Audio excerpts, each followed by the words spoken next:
I'm going to go ahead and start really quick. This is the first class I've ever taught, so be kind. I'm a little nervous. Just a quick information about myself. My name is Andrea Dodson. I started my career in 2016 with Keller Williams the whole time. I live in El Dorado County in a little tiny town called Georgetown. And so since I live up there, I tend to work in the area more than I do down in the cities. And have just kind of grown engaged to the rural properties. Rural properties are pretty different from the city properties. We have different systems that we run off of than down in the cities. And so just a lot of different things to think about when you're either listing a property in the rural communities or helping a buyer on the property. And just I'm here to hopefully answer people's questions and so that you can better serve your buyers and sellers in those areas. So what I'm going to do is just kind of go through some information. I'm not going to talk anything about stuff that is typical with a regular home purchase, home inspections and stuff like that. You guys all know about those things. I'm going to be talking more about things that are specific to rural properties. And at the end, I'll open up for questions. So you guys have questions, and I think that's it. So to start, first I'm using this thing too. My assistant Heather put this together for me. Awesome. So when you're in the rural areas, we do sometimes have public water systems and sewer systems, but a lot of the time homes use wells and septics for their infrastructure systems. So before going into what a well and a septic and those inspections are, when you are making an offer on a property, there's a page on the RPA that it's page 8, and this is, I'm sorry, it's actually page 2 of the RPA, but it's in your paperwork there. And you'll note at the in the middle of it, where it says addenda and advisories, you'll see where people can check contingent on sale of a property, backup offer addendum, all these different things. There is a box to check that's septic, well, and property monument addendum, and that is something to take note of if you're putting an offer on a rural property that has a septic or a well. When you check that box, what will automatically come up is the septic inspection, well inspection, property monument, and propane tank allocation cost addendum. And so what I highly suggest is whether you're going to ask the seller to do it or whether your buyer is willing to do it, is to make sure that you go through this document here and you request an inspection of these systems. Because when you're in the city, you've got sewer, and you might have that scoped if it's an older home, because, sometimes they have Orangeburg pipe, things that tend to fail. Well, out in the country, we have septics, and it's privately owned. It is not usually maintained by a government system or county system. So the only way to make sure that it's in a working order is to have it inspected by a professional. So what you'll do is you'll go through here and you check the boxes appropriately. What's customary in the areas is usually to have the seller inspect and pump the septic system. We are in a seller's market, and sometimes they might counter that out, but one way to think about it is it's the seller's poop. They should get rid of it, right? So that's something to keep in mind. And it's a very simple inspection. They're basically just making sure that the water is going to the tank and coming out of the tank properly. How much does it normally cost to, let's say, inspect and pump to your So on average around $600, but it's going to depend on your location, how big the tank is. But it's approximately $600 for an inspection and a pump. And so what they do is they come out there, they pump, clear out the tank, and then they're flushing a toilet, making sure the water is going to it. And then they draw water through the outlet to make sure the leach line is accepting the water. and they just give a pass if it's good.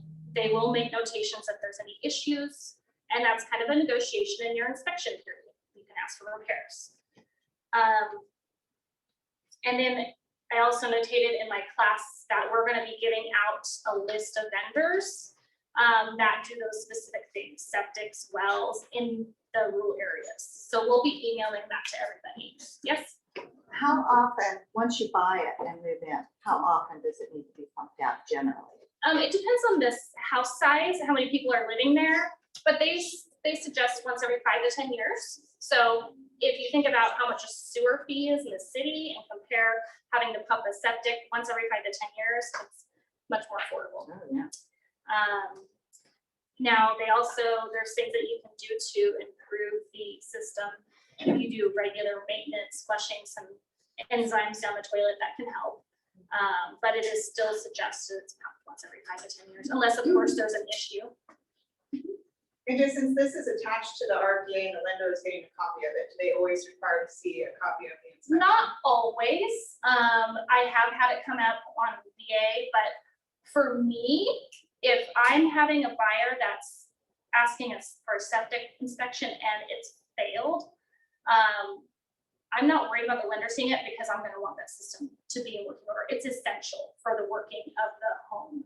Now, if you're concerned about that and if your buyer's like, well, if there's a problem, I'll fix it, then maybe you don't put that with the, what you could do is you could not necessarily check the box on the RPA and still include the addendum. Because the lender they only see it if it's checked. Like I never write test inspection on. Right, that's it. Right, but usually with septic, I've had a few lenders say, since it's been requested, they ask for the report, but it's not very often. Except for VA, as I understand. I've had VA, yeah. That's what I was gonna say. I think it'd be sometimes. Yeah, I actually recently did a VA and they said up front they need the well and septic information because it's an essential service to the home. So, and then a lot of times I see people, maybe out of area agents that aren't used to these and they're checking certification of septic. The only time I didn't highlight that portion, but the only time there's a certification is if it's maintained by the county. There are certain areas, like for instance, there's a community in the Pool called Auburn Lake Trails, and it's actually monitored by the local water district. And so that is something that community requires. It's a certification from them, and you get an inspection from a septic company separate. And I think in areas in Placer and Nevada County, you'll see septic systems that have monitors on them, and that's because it's monitored by the local district. And so in those instances, it's not going to be pumped because they're actually maintained regularly, but you still want to have inspection and you'll receive a report for those things. But for the most part, I'm mainly in El Dorado County, but in those city county maintenance systems aren't as common as the private ones, where it's just the homeowner that's responsible for them.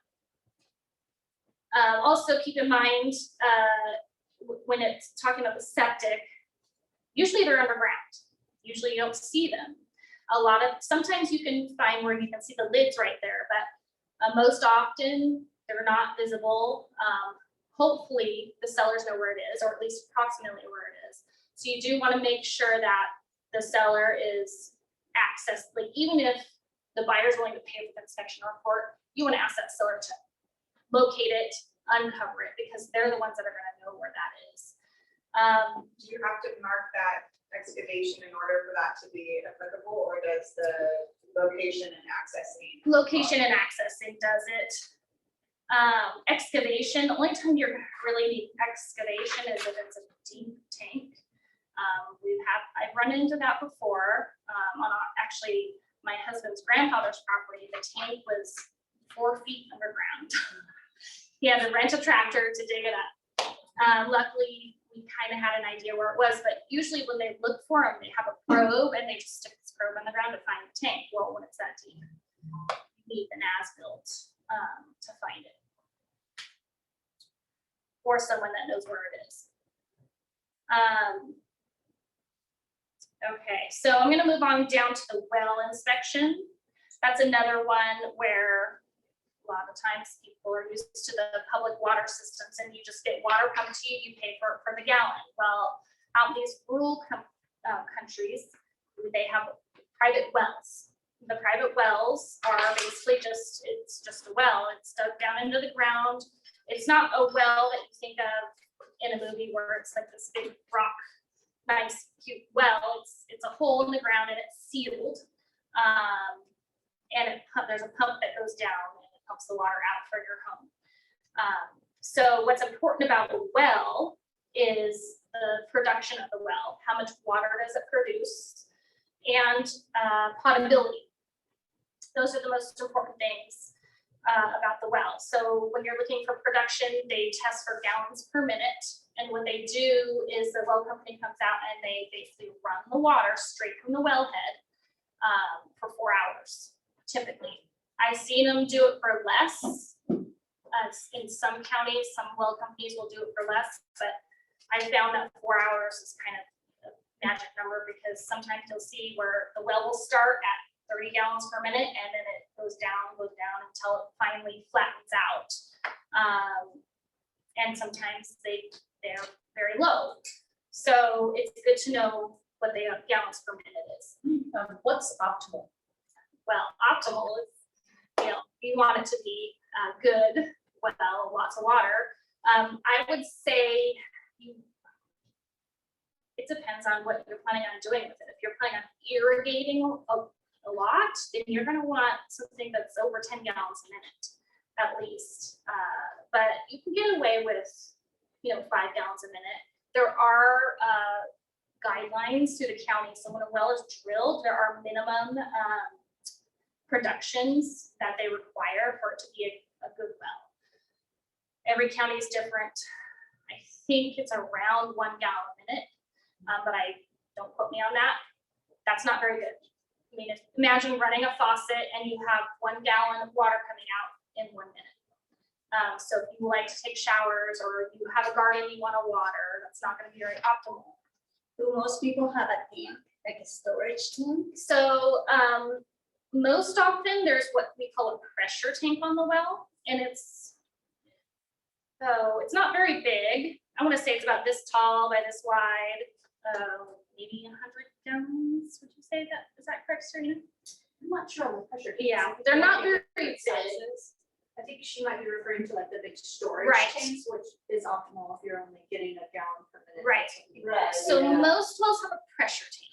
And what that does is the pump pumps the water up to the pressure tank and it just so that the pump is not constantly pumping when you're using the water. So it brings the water into the pressure tank, pressurizes it, and then it gets pumped to your house. There's also holding tanks, which for instance, like Serena was saying, when you have a low producing well, it's really good to have a holding tank, 2,500 gallon or more. I mean, sometimes they're 1,500 gallon. You can get different sizes. And what that does is similar to what a pressure tank does, but it's a larger tank. They can be underground, but most often they are above ground.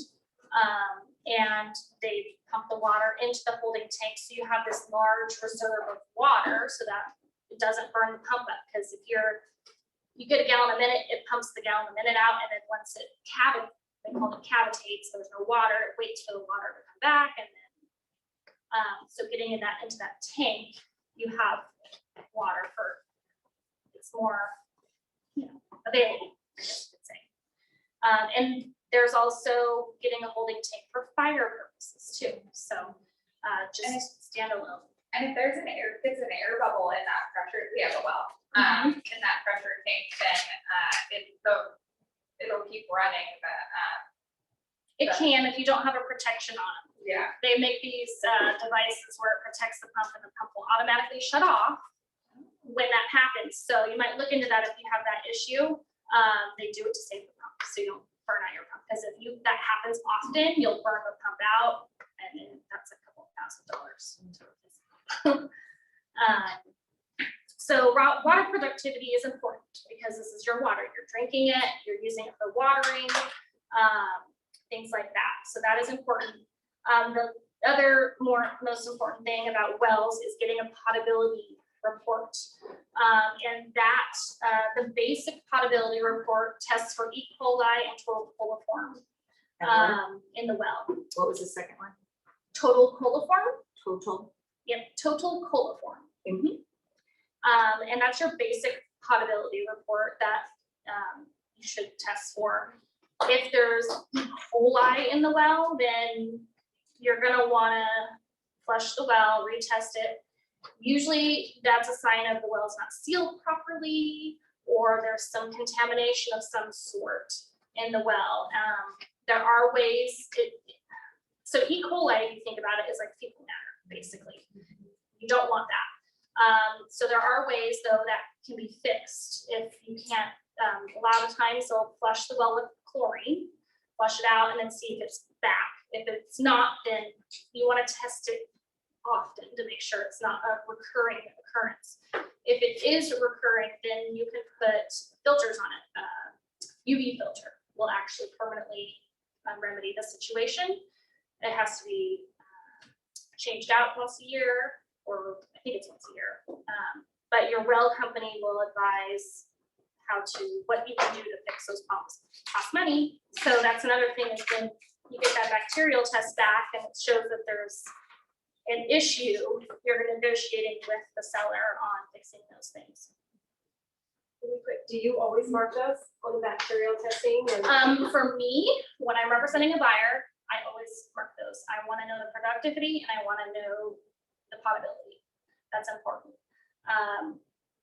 Because, I mean, it's your drinking water. It's the water that you use, and it's kind of a no-brainer for me that we need to know this information, because it could cost thousands of dollars to fix something like that. Same with the septic. If the septic is failed, it's not a little thing, it's a big thing. So like when you're doing a home inspection, say the HVAC system has failed, it's something like that. It's a big ticket item and very essential. And did you say you're still putting them onto the seller side even in this market? So yes, I am, as a buyer's agent, I do still request the seller to do that. And then your offers are still getting accepted through that? It's pretty customary, yes. Though I just actually had one where I submitted and the normal stuff, it was just a septic, there was no well. So I asked for the septic to be pumped and inspected. The seller has a report showing that they pumped the septic in August 2020 and said, okay, we're not gonna do that. So as long as, and it's with a reputable company, so we're basically gonna accept that. Yeah. You don't have to pump it. They're gonna look at it anyways and say it doesn't need to be pumped. Right. So we would accept something like that. But you would still have it inspected, just not pumped? Yes, I would, if it wasn't inspected and they don't have a report for inspection, then yes. And even say it was in August, I mean, we're already almost a year past that.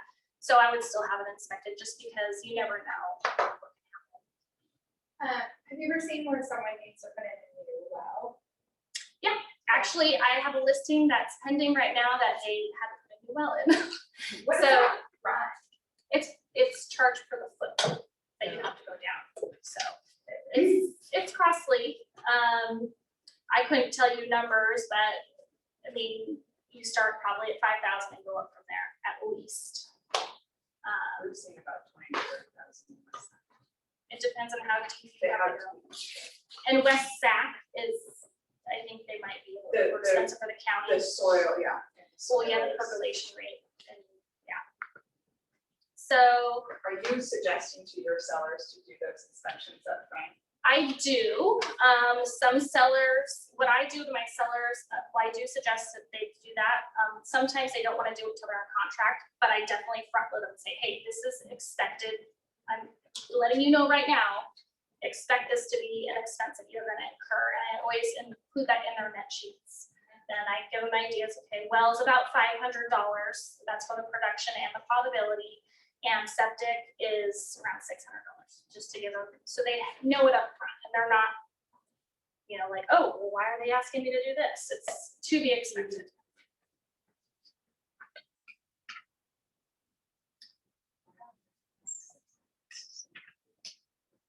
Any more questions on the well and the septics? So would you recommend, especially in this market, that you encourage them to have those both inspected? I before you put do. on the market? I mean, especially if, well, the septic, If they're first you're gonna sell. I mean, yeah, they're, of course, I mean, it's actually you're maintaining your septic. I run a lot of the times when I run into with people, they haven't ever come to their septic tank. They just don't think about it. It's there, they don't have a problem, so why do I need to do that? So sometimes it's like been 10, 20 years or more since they've done that. And when you get into situations like that where it's been a really long time, sometimes septic companies have to do a little extra, cost a little bit more, but I always definitely suggest it, but it's not a requirement.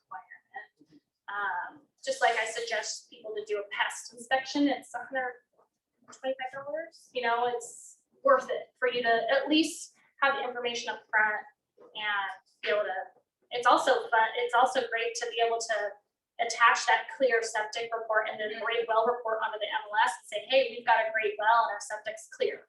So. Do you ever have buyers come in and even when you've done that, say, we want to have our own people do it? I don't think I've experienced that, but if they want to do that, they can. At that point, I would just suggest that they pay for that themselves. If there's already a report on file, yeah. Thank you. So on the same document, if you go to page 2, there's a section, they actually changed this, where it talks about property, monument, corners, and boundaries. The form used to have a box where you could ask the seller to mark or identify the corners for the buyer. That's not on here anymore. I'm just gonna briefly go over this. I don't ever use this because a surveyor is expensive. And you don't, and it also is timely, it takes time. Most often we don't need to run through, and actually go next page because, oh, it went to sleep.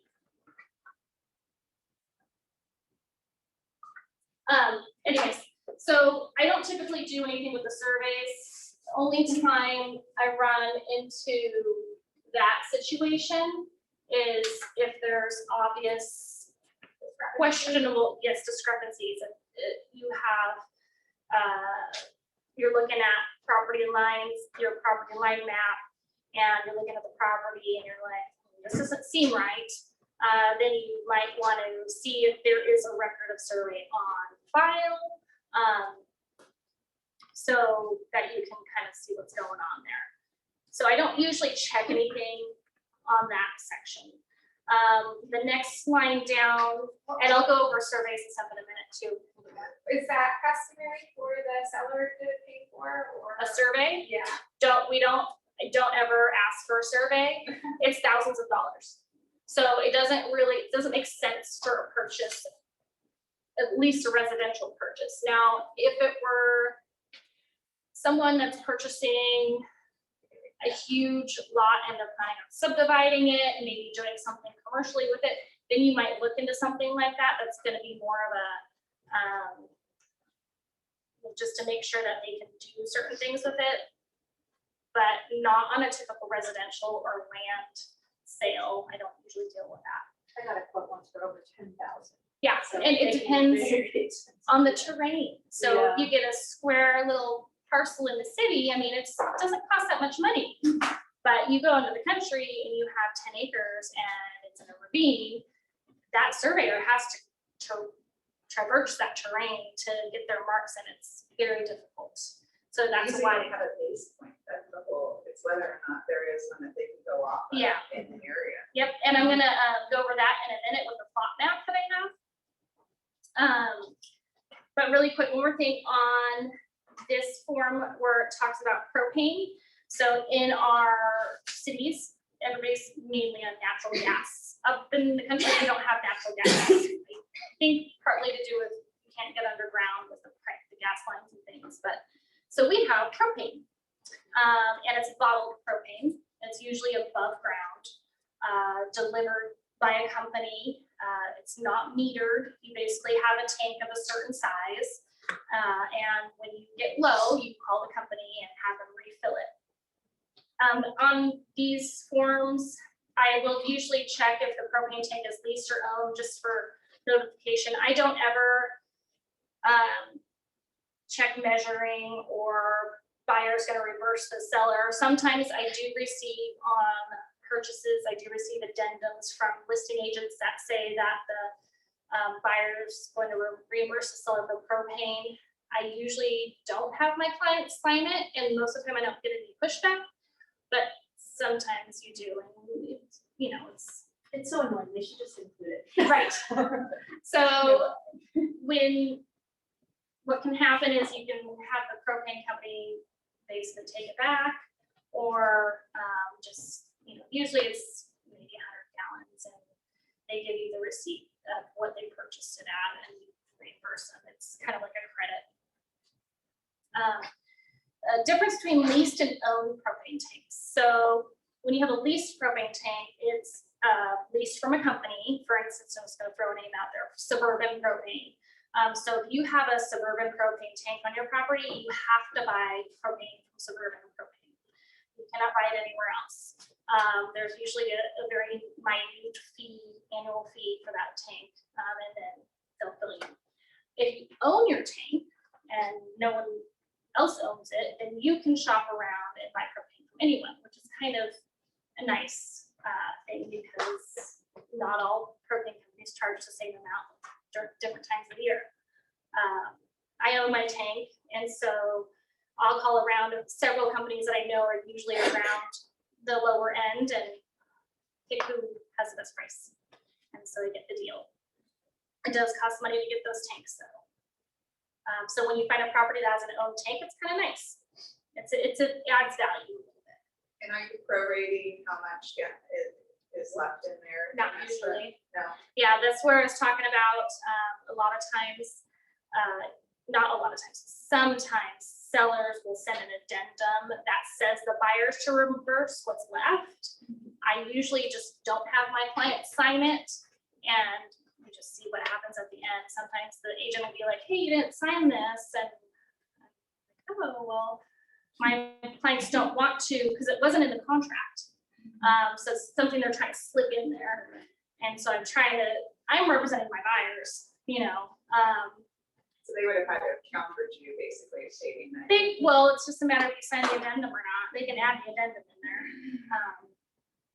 So like I actually had one recently where it was, they were selling the house, but then the sellers were renting back for a month, and they asked for I'm like, wait a minute, you're gonna be here for a month. Why, we're not measuring this at the end of escrow. Yeah. I mean, they're not gonna go through a ton of propane, but still. So, yeah. Are most properties, most people have a lease, or are they typically? Most often they're leased, yes. And there's a lot of different companies out there. When you're in different counties, there's different companies in other counties, but some go in all over. Very seldom, so propane is the most common, sometimes, but not often. There's diesel. And there's, I think, only 2 companies that have diesel, that deliver diesel. And that's for some heating systems and water heaters. You do? Okay. We have, well, not on our property, but on our. Yeah. So it's a little different, but not as common. Okay, so moving on, we're going to talk about boundaries and easements. I included a flat map in here, and I think my next slide. Okay, survey. Okay, so we kind of touched on this a little bit. The surveys, usually not necessary unless there's a boundary dispute with your neighbor, or maybe an easement going through your property. It usually only comes up if there's boundary neighbor disputes. Okay, if there's a prior survey, they will likely be property corners. Okay, so on the plot map that I gave you guys, do you guys all know how to get these plot maps without contacting anybody? You go, do you know how to get into Realist and get tax records? So when you're on Realist, and you pull up, say, a property, tax record, you type in the property address, there's some tabs at the top. And one of the tabs, I believe, I'm going off recollection, it says Assessors. And if you click on that tab, it'll tell you to download this, and it's a plot map. On your plot map, it'll show the property that you're on. You'll have to kind of figure out which one it is. It's based off of, if you see the numbers on each parcel that has a circle around it, that's how you identify which property it is. So in the APN, you'll look for those numbers, so say 81. I should have printed the tax that goes with this, but you would look for those numbers in the APN, and that's which property it is. Also, on the first page of your Realist, it'll show at the bottom the picture of the property line, so you can kind of match that up to which shape is on here. So these plot maps, they give you quite a bit of information. This one in particular shows this highway has, the shapes of the parcels, the length of each line, and where you see each point is where typically a property marker would be. Now, you got to look at it closer. A lot of these, not all of these, have record of survey. So we highlighted a couple here in particular. If you look at number 80, it's highlighted, I don't know what color she used, but it says RS 3010-1. Do you see that? Okay, the RS stands for record of survey. That means that property has a record of survey, which means that at some point, a surveyor was out of the property, they marked the corners, and it was reported with the county. So you would expect to find property monuments on all of the corners that touch that property. And then now, if you look at the property. Usually just poles, right? They're different. There's lots of different forms. I have a friend that's a surveyor, and a surveyor, what they can do is they have a specific system. They can pull this record of survey out, they print it out, and it'll actually tell you what the marker looks like in each corner. So it'll say like a 3/4 inch or 1 inch or 1.5 inch, and it's stamped with this number. And it has this kind of top on it. Some are rebar with a plastic cap. Some are iron pipes with a big metal cap on it. Some are stuck in trees. It's all over the place. But for instance, the reason we highlighted 81, because if you look at 81, there's no RS, so there's no record of survey. So you wouldn't expect to find pins on that property.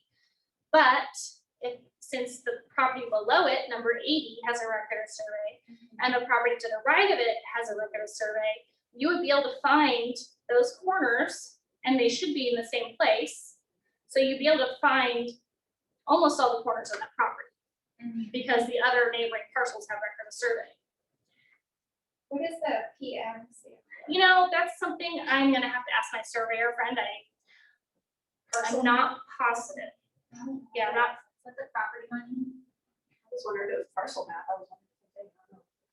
Possibly parcel map, because a parcel map is different than a plat map. And so that's, Heather's in the back writing questions down that I can't answer, and I'll get the answers for you. And then there's one that says POR PM. I don't know what that means, but I do know that RS stands for record of survey.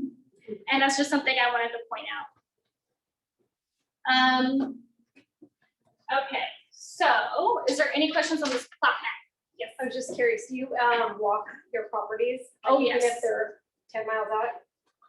10 You know, miles. even if they're like a 10 mile or like. Yeah, how I walk. you walk? I walk as much as I can. Actually, that's like my favorite part of the job, to be Yeah. honest. So yeah, if with my sellers, when I'm looking at the property to do it, because I want them to show me where they believe the boundaries are. And then with my buyers, we're investigating I mean, some Right. people are like, no, it's fine, Yeah, I don't need to okay. do it, and it just depends. It's crazy who can find camping out on their property. Yeah. Oh, yes. Let me see, there's something, okay, speaking of that, so what I do when I walk properties is I actually use an app called Onyx Hunt. I discovered this app when I was out looking at a property with clients, and they had this thing on their phone that showed them property lines. I'm like, what's that? And it's a hunting app. So I know there are other apps, I think through some title companies that can do similar things. But this app I really like because it not only shows you I mean, keep in mind, these are approximate, they're not exact, it's GPS. But it gives you the property lines, it also gives you the topography. So when you're, a lot of times, if I have people that are looking for land or even, you know, residential in rural areas, and they're like, well, I want it to be pretty usable, or I want at least 2 acres of it to be usable, I'll pull up the property on this app so I can see what the terrain is. And if I'm looking at like, oh, there's a ravine right there, that's not gonna work for you. It saves us some time. And so also it'll show you if you're at the property, you're like a little blue dot and you can walk around, and a lot of times it's pretty accurate. I'll walk out to where it shows a corner, and if there's a marker, I found them. And so it kind of gives you a really good idea of property lines. It's not exact, it's not a survey, but it gives you a good idea. And that helps clients a lot. Land light is a good one too. What is it? What's it Uh, My landlord is selling my property right now. Uh-huh. and He's having disputes with the neighbor. Uh-huh. Our driveway is on an easement on the neighbor's property. And so he had it surveyed, and the property line goes right through some sheds that are on our property that they've been there for 20, 30 years. Mhm. So they're grandfathered in at that point, right? Yep. Okay. Yeah, because it's like a prescriptive easement. It's Yeah. been there, it's been used openly, without any dispute. And so unfortunately, Yeah, because they're going back and forth and arguing. He's like, I'm gonna put a fence right on my property line. So, well, the other thing is too, though, is you can have a surveyor come out there and survey your property line, and then you can have, the neighbor can have a surveyor come out there, it might be different. So even if you have 2 surveyors, they're not always gonna be exactly, everybody does it differently. Just a side item, we also have one of these programs for hunting. My husband's a hunter. A lot of the times on these programs, it will come up with property owner names and contact information immediately on it, because it's for a hunter. They're out chasing down a deer. If they pull out their phone and want to make sure they're still on BLM land, it shows they just crossed a property marker, but it gives them the information to take their phone and go, hey, Mr. Jones, I just ran onto your property. I've got an injured deer. Do you mind if I chase it down? So it's by design that's to really make it, cool. yeah, so it gives you all the content. This one doesn't give contact information. I mean, you have the names of the people, but I don't know, maybe if you upgrade it. I'm not sure which one. Mine we has have. mailing address and it also has a county link, but it's not free. It used to be free, or you used to have like a 30-day free trial, but it's like $99 a year. But it's Okay. so worth it. This is $30 a year. But I just, since I'm on rural properties a lot, this has just been huge for me. It's been, people are like, oh, they find a lot of value in it. I look smart, I guess. Okay, actually, I'm gonna go back. So really quick. I don't know if this has, we talked about easements. Really quick about easements. You have dominant easements and what's the other one called? Yeah. So you have the property that has easement going through it to serve someone else, right? And then you have the property that the easement serves, okay?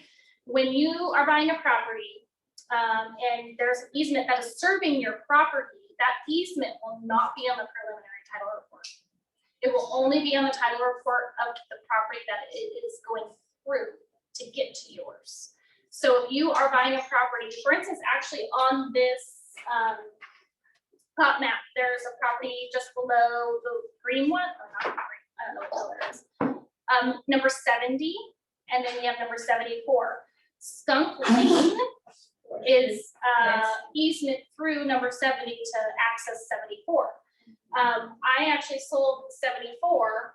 We were trying to find out, it was a foreclosure, but we were trying to find out and make sure that that was an easement that served that property. It wouldn't have come up on that preliminary title report. So you actually have to pull the title report for the other property to make sure that that easement is there. So just keep that in mind when you have properties that you're got easements going through other people's properties. If you want to make sure that that's recorded, you're going to need to get information from those other properties. And then again, when you have a property and it comes up with an easement on it, most often we're seeing it's power line easements, public utility easements, but there are other easements, road easements for neighbors. Sometimes you'll see easements for, like I have one right now that's, the house I have listed awarded a landscaping easement to the neighbor because their property line is so close to the house. So they kind of said, okay, we'll give you this little easement so that our fence isn't right up close to your house. So what happens in that case? So the seller is gonna sell that house, he awarded the emergency easement to the neighbor. So the new buyer of that property. The easement conveys. Okay. So it's just something that when you're looking at a preliminary title report, it'll be under exceptions. And it'll show easement. And usually there's like the little blue hyperlinks. You can click on it and it'll tell you what the easement is. Usually it's, your legal terms telling, basically describing the property, meets and bounds and things. So it's really hard to identify where this easement is. The newer ones I find, they include a map that shows the easement. But like I said, most often it's public utility easements, things like that. If someone's using a road on your property, but you don't use it to access your own property, who's responsible for like fixing that or if anything happens? That's a good question. I would look at the easement information and see how it's written.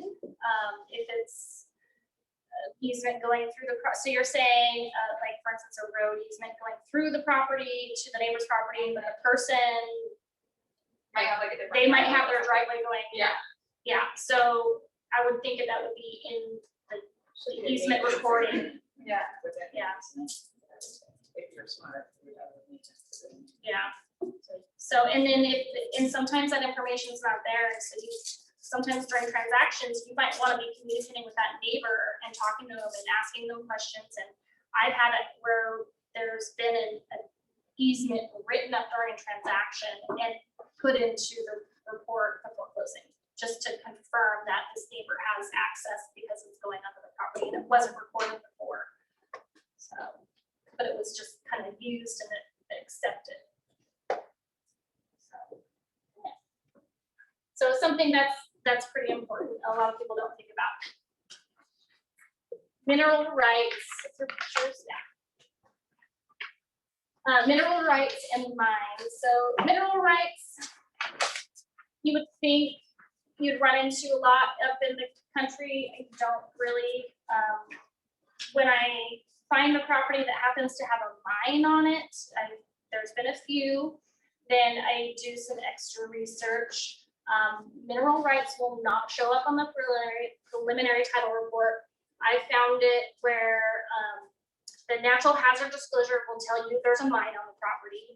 It'll give you, it doesn't give you the location usually on there, but you can contact the natural hazard disclosure company. There's usually contact information there. I emailed them before and I said, hey, there's a mine on this property. Can I get a map for it? And they have sent me the information. And then I've asked to go further and see if there's a way to find out if there's mineral rights that are separated from the property. So I haven't run into that much, and I don't want to go too far into that. Is there a particular NHD that you would recommend for this area, for that kind of, No. For down here with houses, piece of cake? Yeah, no, I mean, the natural hazard disclosure companies, I'm sure they're all They're all licensed, they have their rules and regulations. I would just use who you're comfortable with. I use Property ID. I've also used American Home Shield. It started an NHG. I've used them. But I don't think it matters as long as you're getting the information that you need. They all have to give you the specific information. Though what I do, and I don't think everybody does, is on this page. On the page of the RPA, it's not on this. Oh yeah, it is. The same page of the RPA I have printed out under inspection reports and certificates where it talks about the NHD. I always check environmental. So I want an environmental report as well. To accompany That's that still NHD. 99 in there, is it an extra cost, you know? It's just, they're just It's- giving you a little more information. Yeah, as far as I Because I know. always check that too, but I'm always like, It's an extra cost, but it's minimal. It's more. Oh, it's not. Yeah, I've never had it more than It 99. was like $10 before, but it's not anymore. So it's good to have. Property ID. Yeah. It's 99. No, and that's something I do because I've always done it, so I don't know what the difference is, but I think it's talking about any natural hazard. Natural hazard. just save some extra people. Yeah, environmental, so natural cleanups of asbestos, stuff like that. But I would ask the natural hazard disclosure and maybe say, hey, what's the difference? Go ahead. For the mine that you found on like the property with the NHD, was that like listed on that first, like that signature page, or did you have to like go through the NHD? Well, not the first signature page. So there's usually some pages where it just says in or not in, Right. all these different, and it'll say if it's in area of mines. And so where I usually scan through that and I look for all the ones that they say they're in. Right. And then, for instance, if I see a mine, I'll go through. A lot of times it's like within a quarter mile. I'm like, okay, well, it's not on the property, but it's good to know because some mines are actual tunnels that go underground. And you want to make sure that's a problem. So yeah, I look for that. But that, you're gonna get that in El Dorado County, Nevada County, maybe Placer County a little bit up country, but I see a lot more in El Dorado County, I think. So that was mines. Pictures. Okay, county records and permits. So something else I got for Placer and El Dorado County. So something else to look into when you're looking at properties, when you pull up the listing information, it'll say, how many bedrooms, bathrooms, square footage the property is, right? Well, if you go into the tax records, sometimes it'll say, MLS says this many bedrooms, the tax say this many bedrooms, or the square footage is different. And so when I see that, I will go to the county and pull up what the county has. I'll go through and see what permits are. And they're not all inclusive, but you can get a lot of information from these websites. And I'll have Heather email everybody the links, but they're really easy to use. El Dorado County and Placer County, you can both go through and just type in an address and it'll pull up the permit history. On the house, you can also see if there's any violations on the property. And red tags, for instance, El Dorado County recently, the last couple of years, we had a lot of marijuana busts. And when that happened, the code enforcer comes out. They red tag them for abatement, and then they'll go through the property and they'll red tag everything else they possibly can that is not to code or not been permitted. And so I've had properties where there's a list of code violations. So it's something to look into when you're researching property. So if there's code violations, those all have to be brought up to date for the sale? They don't have to be. Now with a lender, if you're doing a loan, they probably do. But if you're not a cash buyer, or if it's private, like land, you're doing owner carry, things like that, they don't have to be. It's not a title issue that I'm aware of. I've not had that issue because I've sold properties that do still have some code violations on them. But it's something to keep in mind for the buyer. If there's a code violation, if the county has red tagged the property, they will be charging the person, whoever is gonna go through and either fix the violations or, bring it to code, there's gonna be an extra fee. It's usually twice the permit fee. So instead of paying the regular permit fee, they're doubling it. And each county is different. El Dorado County, for instance, you can have a house that maybe they added onto the house and they didn't permit it, but they haven't been red tagged. So you can go to the county and say, hey, I've got this house, it's been added onto, I want to permit this addition. And they don't charge you extra, you have to bring it up to code, you have to bring all the plans in the way, you would if you're permitting it, and you pay the permit fee.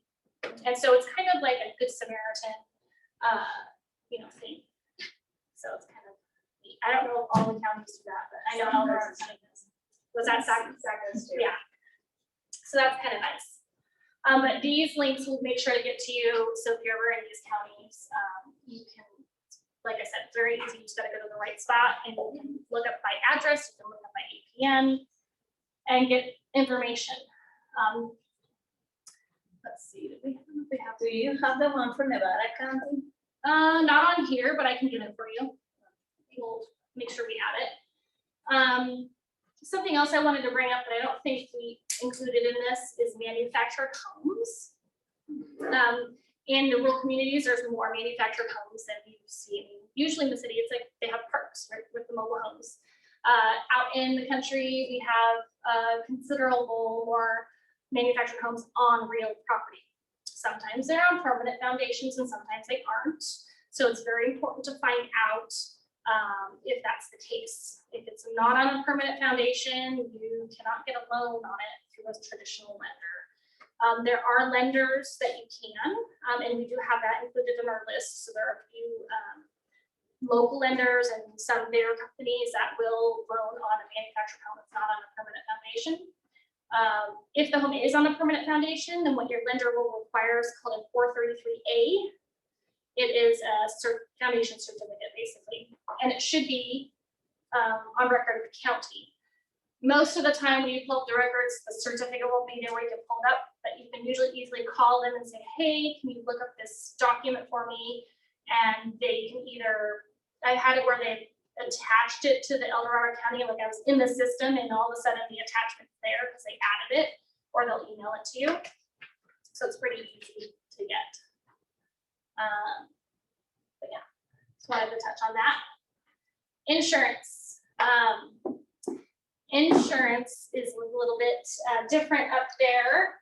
We have high fire, basically out there, we're in the forest, and we've had a lot of forest fires in our state, and it has caused problems with insurance. I'm sure a lot of you know. So I want to say about 95% of properties in the rural areas have to go with California Fair Plan. Because most other companies will not insure in that area. And what's the name again? California Fair Plan. Fair Plan. Not fair. Like Yeah, it's fair. FAIR. Thank you, Jojo. California Fair Plan was started in the 60s during the LA riots. It was to basically help the people that were in the riot areas that lost homes, and so high crime areas. So California Fair Plan is not just for the high fire zones, but it's also for inner cities. And that's how it started. It is not funded by anything but the premiums. So the premiums that are paid to the California Fair Plan is what pays for claims and things like that. So obviously, since we've had these high fire, it's kind of turned into a big high fire plan. And the only thing they really cover is fire, smoke, vandalism. I'm trying to think if there's anything else. There might be a couple other little things, but those are the main points. So you're going to want to get a quote for your client for the California Fair Plan. Always shop around first, refer them to insurance agent that is familiar with the area. We have a couple on our list that we'll give you. So shop around first, make sure, see if you can get it. But if you can't, you get a quote from California Fair Plan. And then you'll want to get what's called a differences in condition policy, which will be from your average carrier that you've probably heard of. And that policy will cover basically a tree falling on your house or a plumbing break that floods your house, things like that, which are actually more common causes of peril than a natural forest fire. So that insurance policy is very important. But just want to make sure that your clients are adequately covered, because I think a lot of the problem we're having, it's expensive, but you don't want their house to burn down and then they're not building. So How much is it running right now? it depends on the property. The way they rate it is satellite imagery. They don't come, I mean, they do come to your house and inspect, but slope, terrain, wind patterns, brush type, access. So how easy is it to access the property? If it's a one-way in, one-lane road, makes it hard for fire trucks to get through, that's going to make it more expensive. If you're on a cliff and it's in a canyon, fire goes uphill. They're gonna say that's gonna cost more money, and plus you got your wind patterns and those things that blow the fire around. So it's different than it used to be. Setbacks, they do require setbacks. And fire mitigation, there are services out there that you can use, which we have a list of for people that can come through and help clear their property the way it should be. And a little bit more unconventional, which is actually gaining more interest, is having goats put on your property. They can get to places where big tractors can't. It's natural. And the company comes out, they do all the fencing for you. So even if you have a property that doesn't have fencing, they'll come out, they'll put all the fencing in, they'll put their goats in and get it cleared up for you. So that's something that's kind of different. Outbuildings, I mean, when you're insuring, you want to make sure you insure everything, not just the house. Okay, so this, I think we're gonna have to do in another class, but I know a lot of people asked about it. So if you're interested in doing a class and learning how to comp rural property, we're gonna hand out a survey. Maybe you can make a note of that on there. And we'll talk about that. So like I said, I've been talking through the class. We do have a list of resources for everybody. We have well companies, septic companies that work in the areas, El Dorado County, Placer County, so that if you're ever up there, you have someone to call. Also, resources for insurance. So you can talk to people that are familiar with these high fire areas. You want to be sure you're talking to an agent that understands the risks and how to insure these properties. And then also the links to the county websites and all that stuff. Questions? Anybody have more questions? Answer everything? Yeah. Okay. Well, Heather's gonna hand out a little survey. I would love if you filled it out. I would like, if you can, a business card from everyone so that I can email you the list of our people, that resources, and I think that's it. Thank you so much for listening. Thank you so much. This was Happy awesome. birthday, by the way, Chris, tomorrow. I don't know what's today. Today is the 18th. Oh my gosh, For tomorrow. everyone. Yeah, thank you. No, not yet, because then I'll think I need another one. Okay. No, I can I do it? You know, put it on.